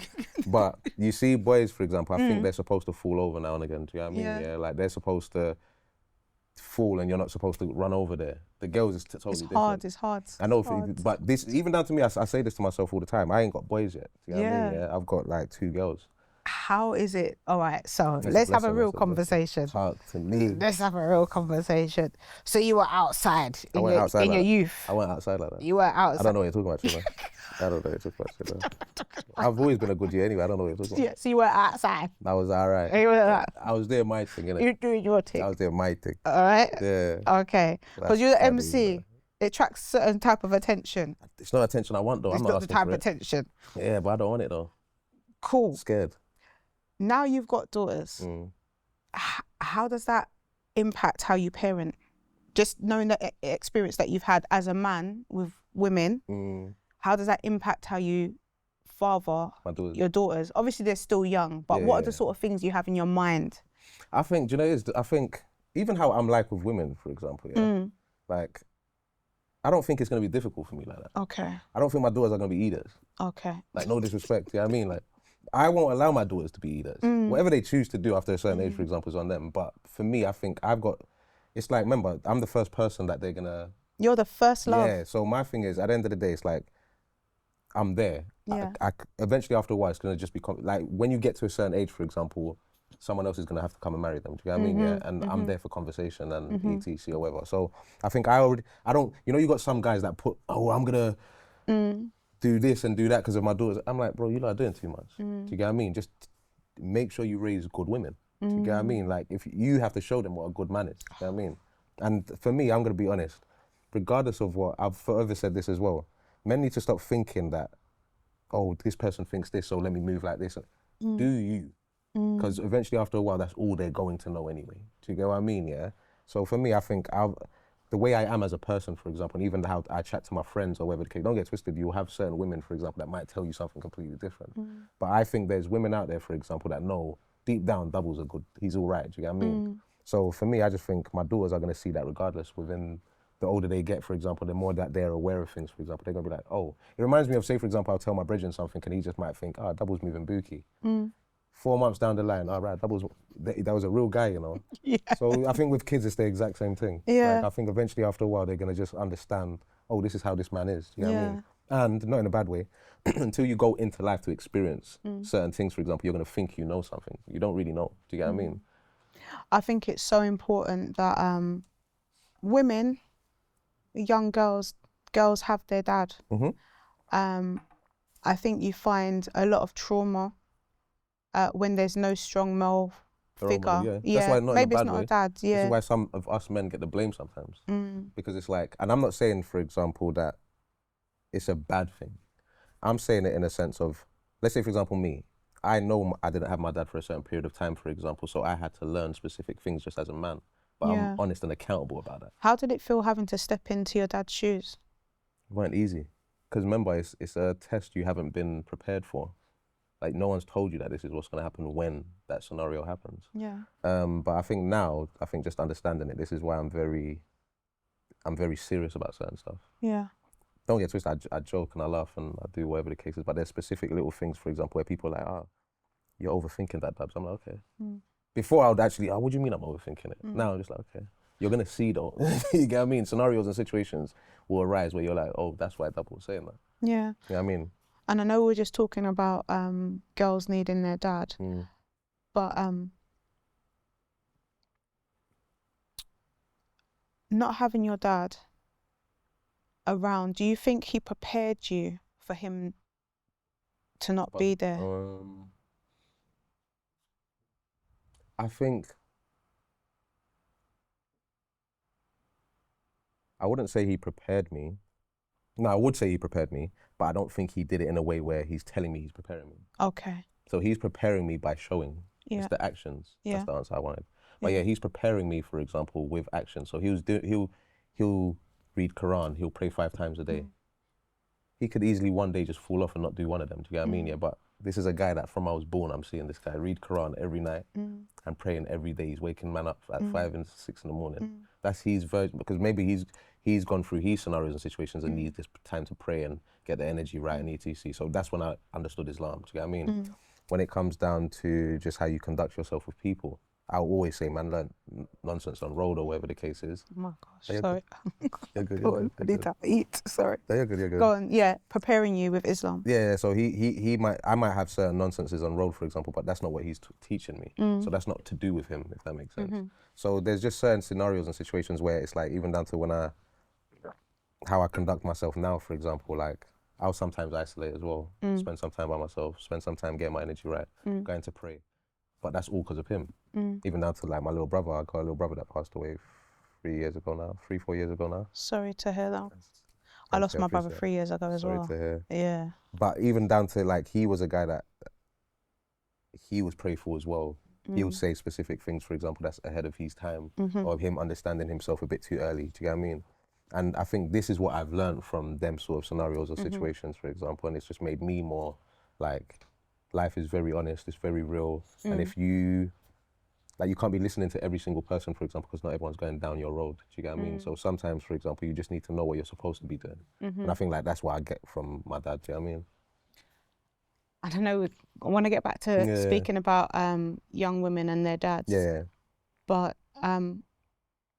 how do you deal with the conflict of being Muslim and doing music? So with that, I think I'm very good at it. I won't even lie to you. If I weren't good at it, I would have quit time ago. I won't front. And remember, I've started, I think when you're young, I was going to say, in Islam, is it haram to be doing this type of music? It's haram, How do you manage that? So because you know. Yeah. So I've known from young, Yeah. But I think when you're young, you don't understand the seriousness of why something's haram. So I think I started it at a young age without understanding. It's like going outside to play football, for example, and you're just thinking, I'm just playing football. I looked at music the same way. So when I've looked in the Quran, for example, and they said it's haram, I'm like, right, like, so what else am I going to be doing? But then I realized I'm a creative person anyway.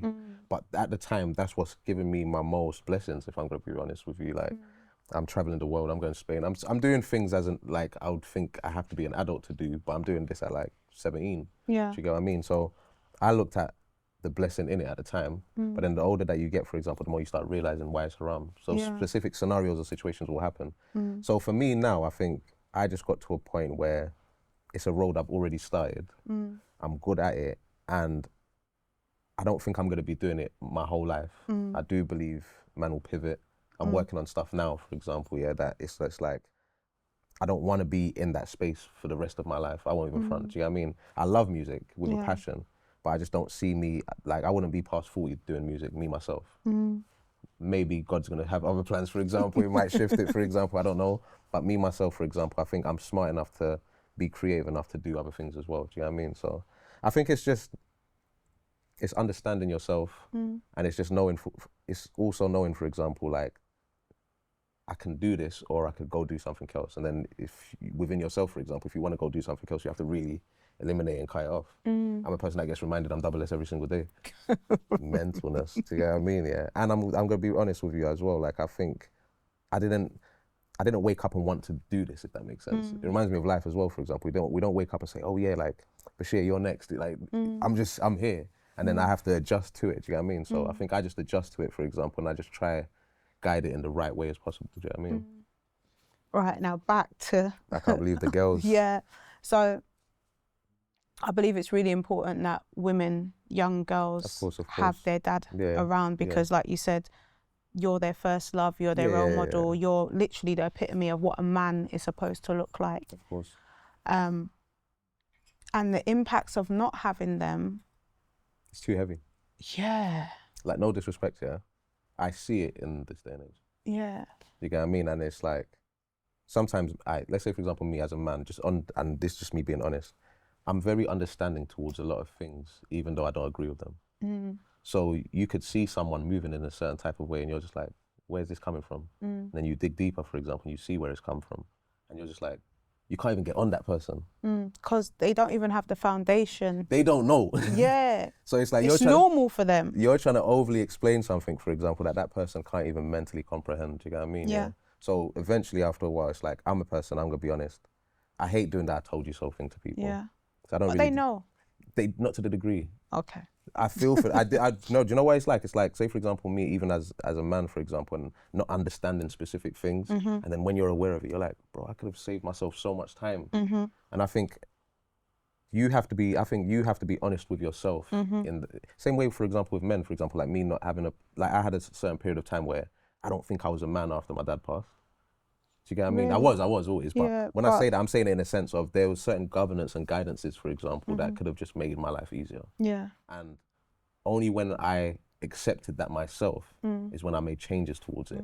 So you don't make change until you're honest with yourself about stuff. You might just think to yourself, I'm doing this and I'm doing that, for example, and I should be doing this because I feel like it. I don't do I feel like. Yeah. I do I need to. Do you get what I mean? Like, this needs to be done, or this needs to be patterned. And even with nothing, for example, you still need to get that done. I think just as a man anyway. Yeah. Because at the end of the day, I feel like these are things that we still have to do regardless as men. Yeah. So the quicker you understand that, for example, the quicker you just get good at it. How did you deal with the grief of losing your dad? I think it didn't hit me until later. Yeah, so I don't think it hit me until later, but at the same time, I think I was in a scenario, in a situation where I've never experienced this form. I don't think I even experienced heavy deaths until later on in my life anyway. Right. Yeah, I think after my dad's one, for example, it was just back and back, back to back, back to back. Yeah. So I think my dad's one, for example, it hit me later and I was like, oh, right, this is my job role now. Yeah. Oh, I'm going to be a dad one day. Yeah. This is when the phrase of where I am, you're going to as well, for example, started hitting me as well. And I'm like, oh, right, this guy, he was preparing me. Yeah. Do you get what I mean? So I just think now that I've got older, for example, I just understand the seriousness of life. Do you get what I mean? With certain scenarios and situations. And I think for me, it's like, especially once I had kids, for example, I said to myself, you know what? Like, this is what he's kind of prepared you for. Yeah. So now you need to get good at this. Yeah. And I think a lot of people, for example, the quicker you kind of go through them scenarios, as painful as it is, for example, some people, I'm just more tougher than some people now. Yeah. Whereas some people, for example, go through this situation, for example, and you could just see they might not be in a good space or good energy. Like, I think sometimes we might dumb it down, for example, and we might sugarcoat certain stuff, for example, but then it shows up in other areas. Yeah. So I might have had other areas with, let's say, women, for example, where they just might think this guy's mad strict or he's red. I'm like, nah, I can't afford to allow this bad scenario to happen or that scenario. Whereas now, for example, I'm just like, whatever happens, it's just how it goes. But I think having daughters is what made me like that. But before that, it's just, nah, my dad was like this, so I'm going to have to be like that. And another thing I would even say, you just mentally understand you're not your dad eventually after a while. Because I think a lot of us, obviously, that's our first superhero, but you have to create your version of events with the guidance and governance of the father, do you know what I mean? 100%. Yeah. 100%. The last thing I want to talk about is, I've seen you advocating about mental health. Yeah. How did you get into that? I think Shocker first. Yeah. Yeah, like, I want to big up Shocker because I think Shocker showed me the seriousness of mental health. Yeah. I think a lot of men have mental health as well, for example, in this day and age, and we just don't have any negative mental health. Yeah, So mental health is a state, but yeah, negative mental health. Yeah. But we don't know how to express it. Yeah. And then it's like, this is another thing I would even say. I think sometimes you will be talking to people, talking a lot, and people thinking, well, why go on for my man? Not knowing there's a problem, there's something wrong. That's basically what they're saying, is there's a problem, there's something wrong, and I might need assistance right now. Yeah, but they Do you just get what I say, mean? wow. Everyone thinks you're booty, you're moving mad. This is why the man them start moving so erratic, do you get me? Yeah. But yeah, for me, I just think I got to a point where I started seeing a lot of men, for example, not being men. And it's not our faults sometimes, for example, but it's just how society is and how things are, for example. And then you might have people that pass away, you have scenarios, and people don't mentally understand why you're moving the way you're moving. So I kind of got to a point where I'm just like, do you know what, like, I advocate for men. Do you know what I mean? Like, I'm like genuinely an advocate for guys that might not have it figured out. Because I remember, I feel like God's blessed me to be able to be aware of it. Do you get what I mean? Whereas some people are not aware that they're going through something, for example, or aware that maybe that person's passed away and this is why you're moving the way you're moving. Yeah. So I think for me, and especially Shocker, just remember I talk to Shocker like nearly every day. I was going to say to you, being Shocker's friend and knowing what he's been through, big him up all the time. I rate him so highly. Yeah. Yeah. seeing what he's been through or was going through, because you might have been there at the time. Yeah, I saw it. How was that witnessing that? How was it witnessing that as a friend? So the first time it happened, for example, I don't think he wanted me to see him. Do you get what I mean? Yeah, but I think I've always been, and my brethren can vouch, like I've always had that like loyalty kind of thing, for example, where we're riding. Like, I'm a good and bad though, but we're riding till the wheels fall off. We're riding till, but at the same time, I've realized not everyone's gonna be with you in the car when specific things happen. I'm just going to. If I say you're my dog, you're my dog. I'm not good at the fugazi thing like that. Do you get what I mean? You're just all in. But I've realised doubles, that's dangerous as well. Stop being all in with everyone that's not all in. Do you get what I mean? Right. Yeah. So I'm only learning that in my 30s. Yeah. When I'm younger, for example, there's certain scenarios people always say to me, music, you could have got red. I'm like, bro, I'm here. Yeah. Like, this is what we're doing. Do you get me? We're going to figure this out until we figure this out. Whether it's relationships, I'm the exact same. But I've learned, know who you're doing that with. Yeah. Do you get what I mean? So I think with Shocks, for example, I think eventually after a while, Shock and you, now Double's my guy. Do you get what I mean? Like, basically, until we get this pattern to how it's supposed to be, I'll be here. Yeah. I'm them sort of people. Do you get what I mean?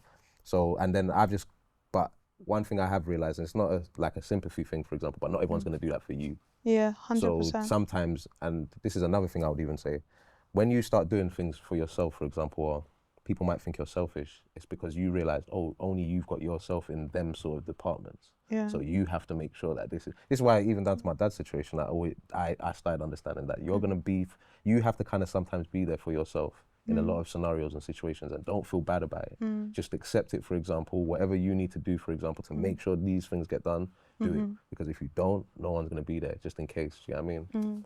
Yeah, so you have to have the just in case button. What do you do to create safe spaces for your friends that might be having low mood, a negative mental episode? Just let them be themselves. Let them be themselves. I think people sometimes, I always say this in conversations, I think people are either venting or they need advice. So for me, I think I'll listen until I hear what I need to hear. And then say, for example, if you're venting, I might just need to let you get it off your chest. Yeah. If you need advice, I'm going to try to find something, for example, that's going to help your scenario or situation. Yeah. Yeah, I mean, so yeah, I think a lot of the time, for example, some people, remember, if it's not them two things, the truth is they just need to take action. And they need to get out of that scenario or situation that they've been in for a bit too long. Do you know what I mean? Right. Yeah, and take action some people just don't have direction as well. Right. You know what I mean? So if you can kind of give people direction, for example, this is why obviously people go to therapists, for example. But a lot of the time, if they don't have no plan after they've come to vent to you or have a conversation with you, for example, they're going to come back with the same scenario maybe in a month's time. Do you know what I mean? Yeah. So if they've got like a plan or a pattern, for example, maybe start gym as well. Do you get what I mean? Routine. Write notes. Yeah. They might need routine again. You know what I mean? So what's next for Double S? Father, lead me, the biggest of them all. Me. So right now, anyway, I'm working on two things. Music as well, but I'm working on two other things. But I'll tell you off camera. I just want to say, his music, right? What he's about to release, yeah. Like he needs to do it now because it's summertime, and I wanna have the sunroof back, and I wanna. You get me? I can currently do that. You lot can't because you don't hear it, no but I can. I've got the exclusives. Yeah. Send them to Trina. So, yeah. Aside from music, what else is next for you? So I'm working. I don't even want to say it yet because no, don't then. I don't want to procrastinate. I'll tell you off camera. Off camera. But yeah, I've got two things I'm working on. But music-wise, do you know, it's my problem. I've got too much tunes, and it's just finding a system in place and a structure. Do you get what I mean? Once I govern the system and structure, then I think I'm going to start releasing. I've got a tune with Ironic. Let me put that one out actually. Motion Rhythm with Ironic. That's coming out. So is that DJ Ironic? DJ Ironic. Okay. Yeah. So that's coming out immediately. Or Ironic's on me for that one. Still, like. Supposed to release it like a month ago now. No, you're joking out the she thing. She don't got pattern it, man. You're joking out the thing. I might have to DM DJ Ironic myself and just say, just put it out, like, because he's joking out the thing. No, I'm gonna sort that one. But then after that, it's the Fearless one after that. So that I know I give you that feeling. So I want to drop that one rapidly because I feel it's like got melody in it. Look at harmony. Man, you get me. And you songwrite as well. Yeah. That's why I want to start doing the melody a bit more because I feel like I'm doing myself a disservice by not showcasing this. Yeah. Like, I'm scared of myself in that department. You get me? Big up Vibes Cartel, the original Dan Dada the boss. Oh dear. But yeah, like Vibes Cartel made man feel like it's cool to be able to do them sort of tempos. Do you know what I mean? So yeah, like for me now, I just need to be serious about it. But I'm gonna get it done still. I'm just sorting out a few behind the scenes, but Cool. we're nearly there. And do we have any other collaborations in the back? I'll give you one. Kyla. Kyla, got I a feel tune like with I know. Kyla. Was she like a garage singer or something? Kyla's Yeah. the coldest, man. She got a rhythm with Drake as well. Yes. Baby, I don't like Bamba. So yeah, it's, the rhythm with Kyla, that one was supposed to drop like 2 years ago. That one's an amazing tune. But we had like a few behind the scenes with that, but not with her, but on my end, yeah. But that one, when that one drops, that one's special. That was supposed to actually drop before the Ironic one, but just had so much scenarios and situations. Stop procrastinating. It's not even me. I wish it People was need me, to hear the but music. I can't blame anyone else. Actually, it's me. It's you. It's Accountability. Me. It's me. I'm moving like how girls should be. I'm joking. I'm moving mad. No, but yeah, I'm on it. I'm on job still. Okay. So thank you. No, thank you for having me, Trina. Is there anything else that you want us to know, the people need to know? Is there anything else that you need to know? Nah, no snitching on myself, man. I'm cool, man. I'm calm still. Not you'll see on the socials. You get me? Get on to him. If by the time this interview's out and you ain't heard any Ironic songs rhythm. to him, please jump in his DMs and harass him. Like I just block everyone. Like you're gonna have to block a whole lot of people. I'm joking. Get on to him. Yeah, otherwise I might just start putting out what I got. I'll just put it out. I'll blow tomorrow if you put those ones. I'm gone now. I'm with Jay Huss somewhere. I'm telling you. So this part of the show is a segment called Guest to Guest, where we ask our previous guest asks our current guest a question. And your question is coming from Danielle Coleman. We got Danielle, by the way.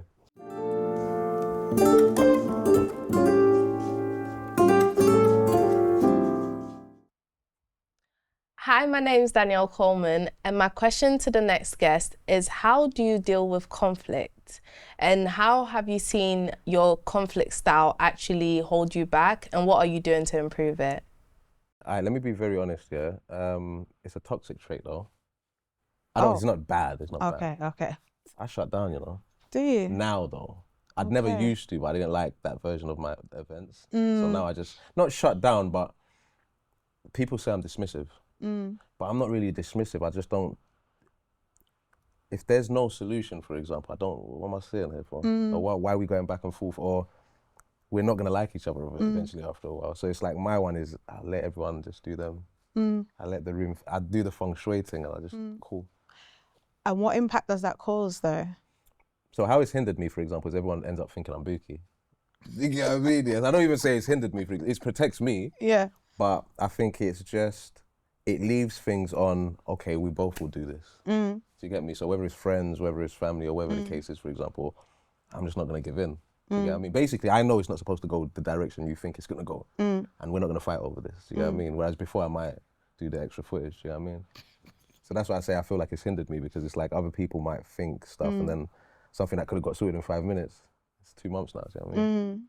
Yeah, so that's why I would say it's hindered a little bit. Do you know what I mean? Okay. Do you think I'm stubborn? I mean, I'm not gonna lie. When you were saying that, when you were saying that, I was thinking, oh man, you remind me of a certain individual. You know who you are. I can't believe. And I started to feel trauma. Like, someone called me stubborn, and I was like, I don't think it's stubbornness.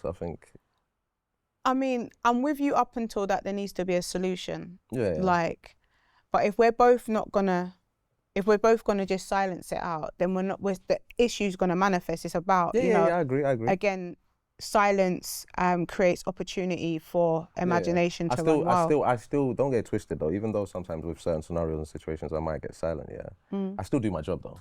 So let's say, for example, it could be my brethren, for example. That's still my brethren. He just did something I didn't agree with, for example. He's not grown enough to be accountable about it. And then now he thinks I'm going to be an idiot, for example, to accept it. And I'm not going to be an idiot to accept it. But why do you have to be an idiot if because they want you to, you know the one, basically, you know the ones, let me be real, Trina, you know the ones to pattern and the ones where, you think that okay, so sometimes I know, I'm not an idiot. Okay, cool. Like, it's not a blank, No. This doesn't make sense. You know it doesn't make sense, but we both basically you're thinking you're stubborn. I'm not being stubborn, but I'm articulating it and structuring it in a way where, no, let's make sense of this. I'm not just wanting it my way. And I think sometimes people, for example, think that I just want it my way, but I'm like, nah, I could see things that you might not be able to see. I hear you. Yeah. Do you know, it's a man's role sometimes, for example, we're the monsters at times. You know what I mean? But I don't think we're monsters. I just think we sometimes have to govern some things that people don't see. So I feel like, I mean, the men that I'm around, they have monster tendencies. Yeah, there's a lot of men. But generally, they're protectors. This is Generally people don't want to be protectors. protected nowadays as well, by the way. Yeah, they don't want to Some be protected. people don't want to be protected nowadays. Me, I'm old school. I just would say, protect me, keep me safe. You know, so. What I've learned about life now, for example, some people, it's not their fault as well. I just think society makes you think things. I'm old school. I was raised by my granny. Protect me, keep me safe. Right. So, do you have any questions for me? Trina, you drew me out. What made you start podcasting? So, because I like your way of podcasting as well. thank you. Well, it's a talk show. Yeah, it's a good balance as well. Banter mixed with. You know what I mean? So for me, I used to have loads of different conversations with people around me, whether it was professionally, personally, and I realised that people are going through things Of course, yeah. in silo and thinking it's only them that it's happening to. Okay, dope. And I'm like, no, but I just spoken to so-and-so and they're going through a similar thing as well. Like, so I'm like, oh, do you know what? Maybe I can create a safe space. Of course. Where we can have honest conversations. 100%. And then if I can televise it, then other people that's watching it will realise that it's not just happening to them. It's true. So like your journey, for example, it's unique. 100%. But there's things inside your journey that people can relate to. I agree. And it can help them to move forward. I agree. You know, so that's so the good reason. as well. Because even Shocker was like to me, he's like, if you had said your story, Dub, you would have blown ages ago. Yeah, and I'm always like to him, nah, but I know how people are, do you get me? And he's like, Dubs, don't overthink it. 100, big you up, Shocker. Shocker Lady. Yeah. But yeah, no, it's facts though. I feel like we all got a story to tell and we all got our personal scenarios. I think we all got real life going on. 100%. Whatever people are showcasing online and everything, for example, there's always a real life outside of that. Yeah. No one's online really breaking down and doing mad, what some people do. Yeah. But generally, people try to showcase the best parts of their life. Yeah, 100%. But it's the things that are underneath that best What part makes you of their human? life. Way more as well. You have to. I mean, this is not even as long as our conversation, to be fair. Like, this is only... I can't believe a light pack. They get me a light thing. You're not privileged to get the whole conversation. You ain't heard the tunes yet. So, no, but honestly, thank you so much thank you for having me, man. for I showing up appreciate today, sharing your story with me. Because I know you don't really share the story. No, everyone don't know like that. I've said bare stuff today. I'm going to get the phone call soon. Yeah. No, I'm joking. But no, thank you so much No, thanks for having me. for being here. Where can my audience find you? Instagram, I'm bait. _S.official. The snap, flow_father. But yeah, at the moment, those are my two main. Actually, I'm on thing as well. I'm on TikTok as well, flow_father. Cool. Yeah. That has been Honestly Speaking with SS. I am your host, Honestly Trina. Thank you for tuning in. You can find us every other Sunday at midday on YouTube. But if you want some little extra behind the scenes content, well, then you need to subscribe to get that extra behind the scene content and see maybe even who's behind the cameras. You won't even know who's behind the camera today. You don't even know the there's actual people behind the camera. I'm joking. So yeah, thank you for tuning in. Like, comment and subscribe, and yeah, I'll see you again in a fortnight. Deuces.